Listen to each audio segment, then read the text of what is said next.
Hello बच्चों, नमस्कार। स्वागत है आपका अपने परिवार अंकित एजुकेशन अड्डा पर। आज हम बात करने वाले हैं RRB NTPC, RRB group D और आरपीएफ के प्रीवियस ईयर एग्जाम के क्वेश्चन के बारे में। आज ये हमारा 165वां सेट है और इसमें हम बात करने वाले हैं बहुत ही महत्वपूर्ण प्रश्न और एक दो शॉर्ट ट्रिक के बारे में जो आपके एग्जाम के लिए बहुत ही महत्वपूर्ण है और आपके रेलवे के हर एक एग्जाम के लिए महत्वपूर्ण है और प्रीवियस ईयर एग्जाम में पूछे गए थे। तो आपका ये जो आज का टॉपिक होगा वो आपको रेशियो और प्रोपोर्शन से संबंधित ट्रिक मिलने वाली हैं। तो यहाँ पर देखेंगे, पहला क्वेश्चन लिखा है 0.16 और 0.64 के बीच मध्यानुपाती कितना होगा। अगर आपको मध्यानुपाती कभी भी निकालना हो तो आपको संख्या क्या लिखा है, 0.16 और कितना है 0.64।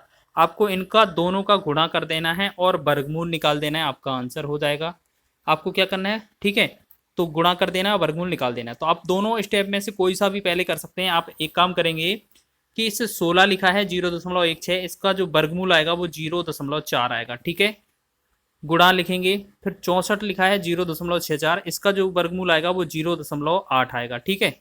तो आपका ये आ गया। अब इनका गुणा करना है, 8 छः 32 हो जाएगा और 2 अंक बाद दशमलव लगाना है तो ये 0.32 हो जाएगा। तो आपसे मध्यानुपाती पूछा जाए तो ये होगा ऑप्शन नंबर डी इसका राइट आंसर, ठीक है। मध्यानुपाती इसी तरीके से निकालना है आपका। बहुत ही बेहतरीन क्वेश्चन है और एग्जाम में बहुत पूछा जाता है। एसएससी के एग्जाम में भी ये पूछा जाता है और ये आपका एएलपी टेक्नीशियन का जो पेपर हुआ था 2018 में, उसका ये प्रश्न पूछा गया है। आगे बात करते हैं नेक्स्ट क्वेश्चन की। लिखा है 2 और 98 के बीच मध्यानुपात ज्ञात कीजिए। हमने लिखा है कि 2 और 98 के बीच मध्यानुपात ज्ञात कीजिए। तो आपका इनमें से मध्यानुपात निकालना है तो दोनों का, 2 का और 98 का गुणा कर देना है और आपको वर्गमूल निकाल देना है, मध्यानुपात निकल आएगा। तो हम क्या करते हैं, देखो अभी ये सीधा डायरेक्ट वर्गमूल तो आ नहीं रहा है तो उनको क्या है, ब्रेक करते हैं या थोड़ा तोड़ते हैं। 2 गुणे में 2, 2 गुणे हो लिख गए। फिर 98 को हम क्या कर सकते हैं, 2 गुणे में 49 लिख सकते हैं, ठीक। अब इसका वर्गमूल कर लेंगे, ठीक। अब हमने देखा इस 2 वाले से एक 2 वर्गमूल बाहर निकल आएगा और 49 का वर्गमूल 7 हो जाएगा। जब इन दोनों का गुणा करेंगे तो 7 दूना 14 बनेगा। 14 इस क्वेश्चन का राइट आंसर होगा। ऑप्शन नंबर डी इसका सही है। ये एएलपी के एग्जाम में पूछा गया क्वेश्चन है, दोनों का दोनों, पहला वाला और ये वाला, ठीक है, दोनों ही दोनों पूछे गए थे। ये मध्यानुपात या मध्यानुपाती वाला प्रश्न बहुत ही महत्वपूर्ण है, रेलवे में बहुत पूछा जाता है। तो आगे बढ़ते हैं, अब कुछ तृतीयानुपात और चतुर्थानुपाती की बात कर लेते हैं। तो यहाँ पर लिखा है 10 और 50 का तृतीयानुपाती क्या होगा। तीसरा अनुपात पूछा है अब आपसे, तो आपको क्या लिखा है, 10 और 50 का आपका जो है तीसरा अनुपात पूछा है। तो इसको करने के लिए आपका थर्ड आपसे अनुपात पूछा है। तो आपको क्या करना है, तीसरे अनुपात निकालने के लिए जो पीछे वाला वैल्यू दिया है उसको 2 बार लिख देना है गुणे में, ठीक है। उसका 50 का लिख देना है 2 बार गुणा और पहले वाले से हमें भाग कर देना है, ठीक है। और 10 से 1 0 कट जाएगा। ये 50 का 5 में गुणा करेंगे तो ये बनेगा 250। तो 250 जो होगा वो ऑप्शन नंबर सी इसका राइट आंसर हो जाएगा, ठीक है। तो आपको इसी तरीके से बनाना है। देखिए ये आरआरबी ग्रुप डी में पूछा गया था, तो आपको बताना है कैसे करना है। देखिएगा एक बार और दोबारा से बता देते हैं। अगर आपका 10 का और 50 का तीसरा अनुपात यहाँ वाला वैल्यू निकालना है तो आप इस 50 को 2 बार लिखेंगे, 50 को 2 बार गुणा में लिख देंगे और बटा में ये पहला वाला वैल्यू लिखेंगे, जिससे कि आपका तीसरा अनुपात 0 से 0 कटेगा, 50 का 5 में गुणा करेंगे 250 बन जाएगा, ठीक है। तो ये आपका ऑप्शन नंबर सी इसका सही हो जाएगा। इस तरीके से आपको बनाना है। आगे हम बात करेंगे नेक्स्ट क्वेश्चन की। 15, 10 और 12 का चतुर्थानुपाती ज्ञात कीजिए। अब बात करते हैं फोर्थ टर्म की। ये फोर्थ चौथा जो रेशियो है आपका वो बद निकालना है। अब आपको क्या है, जैसे 15 लिखा है, ठीक है, 10 लिखा है, फिर 12 लिखा है, फिर आपका चौथा अनुपात पूछा है। अगर आपसे चौथा अनुपात निकालने को बोला जाए तो आपको करना क्या है, जो बीच वाले दो हैं यानी कि पीछे वाले दोनों 10 और 12, इन दोनों का आपस में गुणा कर देना है। तो 10 गुणे में 12 लिखेंगे, ठीक है। फिर आपको क्या करना है, पहले वाले से भाग कर देना है, 15 से भाग कर देंगे तो 5 तिया 15 हो जाएगा, 5 दूना 10 हो जाएगा, फिर 3 एकम 3 हो जाएगा, 3 चौके 12 हो जाएगा। तो 2 का 4 में गुणा क्या करेंगे, 8 हो जाएगा, 2 चौके 8। तो 8 जो बनेगा ऑप्शन नंबर डी इसका राइट आंसर हो जाएगा। आरआरबी ग्रुप डी में ये क्वेश्चन पूछा गया था, ठीक है। 2022 का ये प्रश्न है, आपको याद रख लेना है। इस तरीके के प्रश्न बहुत पूछे गए हैं। आपका मध्यानुपात हो, तृतीयानुपात हो, द्वितीयानुपात हो, इस तरीके से, मतलब द्वितीयानुपात तो पूछा नहीं जाता, मध्यानुपात लिखा जाता है। मध्यानुपात हो, तृतीयानुपात हो, चतुर्थानुपात हो, इस तरीके के क्वेश्चन बहुत पूछे जाते हैं। तो आपको इस तरीके से बना लेना है, ठीक है। आगे हम बात कर लेते हैं कुछ बेहतरीन क्वेश्चन की। इनको कैसे बनाएंगे। यहाँ लिखा है एक थैले में लाल गेंद और हरी गेंद का अनुपात 15:26 है। यानी कि अगर इनका जो अनुपात है वो 15:26 है तो हम क्या करेंगे, 15/26 लिख देंगे, ठीक है। आगे पढ़ेंगे यदि थैले में 12 हरी गेंद और डाल दी जाती हैं तो लाल तथा हरी गेंद का अनुपात 1:2 हो जाता है। थैली में कितनी लाल गेंदें? तो आपको जो गेंद का लिखा था ना, लाल और हरी गेंद का, यहाँ तक पर जो रेड है पहला वाला, पहला ऊपर वाला जो है वो रेड है आपकी बॉल, और नीचे वाला है वो ग्रीन है बॉल, ठीक है।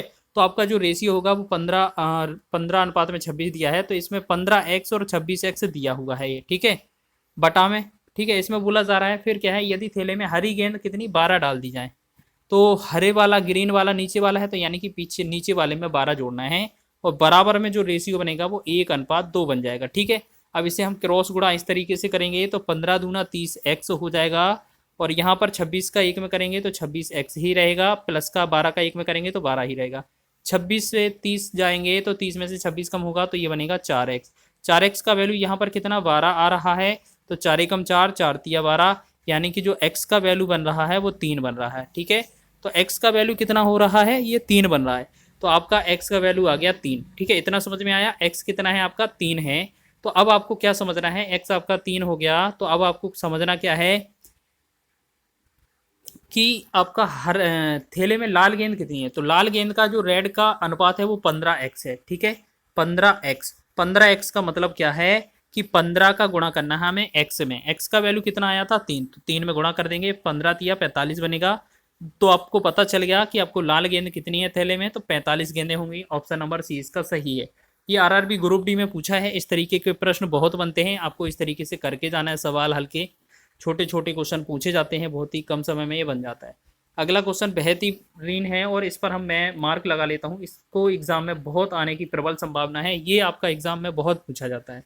लिखा है 25 लीटर के एक मिश्रण में दूध और पानी का अनुपात 4:1 है, कितना लीटर दूध और मिलाया जाना चाहिए कि अनुपात 16:1 हो जाए। जैसे हम बात कर लेते हैं 25 लीटर टोटल मिश्रण है, इसमें आपका 4 और 1 अनुपात में दूध और पानी बटा है, तो यानी कि आपका जो मिल्क है और वाटर है, यानी कि दूध और पानी है, वो 4:1 में बांटा गया है, ठीक है। अब आप क्या करेंगे, 4 और 1 5 है ना, टोटल 5 अनुपात का वैल्यू आपका क्वेश्चन में कितना दिया है 25 लीटर दिया हुआ है, और 1 अनुपात का वैल्यू निकालेंगे, 5 एकम 5 5 25, यानी कि 1 अनुपात का वैल्यू है वो 5 आ गया, ठीक। अगर आपका 1 अनुपात का वैल्यू 5 आ गया तो 4 अनुपात का वैल्यू कितना होगा, 5 चौके 20, यानी कि 20 हमें पता चल गया ये दूध हो जाएगा, और 1 अनुपात का निकालेंगे तो 5 एकम 5, तो ये हमें पता चल गया पानी है। पहला वाला मिल्क है, नीचे वाला क्या है, ये हमारा वाटर है, ठीक।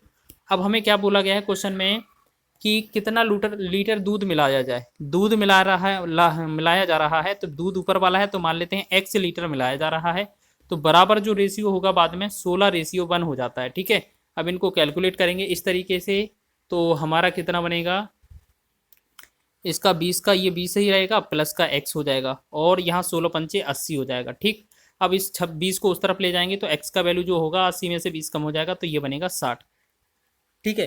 तो अब हमने देखा जो इसमें जो एग्ज़ाम में पूछा है हमसे कि कितना लीटर दूध मिलाया जा रहा है, तो हम कह सकते हैं x बराबर 60 है, मतलब 60 लीटर दूध मिलाया जा रहा है। ऑप्शन नंबर सी इसका सही हो जाएगा। तो इससे पहले वाला और ये वाला क्वेश्चन दोनों सेम पैटर्न पर आधारित थे। इसके बाद आगे बनाएंगे, थोड़ा सा लॉजिक चेंज करना था, बाकी पैटर्न सेम ही था। लिखा है एक अंतिम प्रश्न, देखते हैं इसमें क्वेश्चन में क्या लिखा है, देखेंगे। एक स्कूल के 504 छात्रों में लड़कियों और लड़कों का अनुपात 11:13 है। जैसे यहाँ पर बॉयज़ की गर्ल्स की बात की जाए, गर्ल्स और बॉयज़ कितने कितने हैं, आपका गर्ल्स का रेशियो है 11 और जो बॉयज़ हैं उसका रेशियो 13।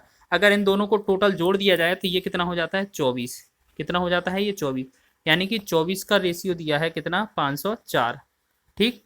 तो आप 24 से डिवाइड करेंगे तो आपका 24 एकम 24, 24 दूना 48 और 24 एकम 24, यानी कि 1 अनुपात का वैल्यू है वो आपका 21 आ रहा होगा, ठीक है।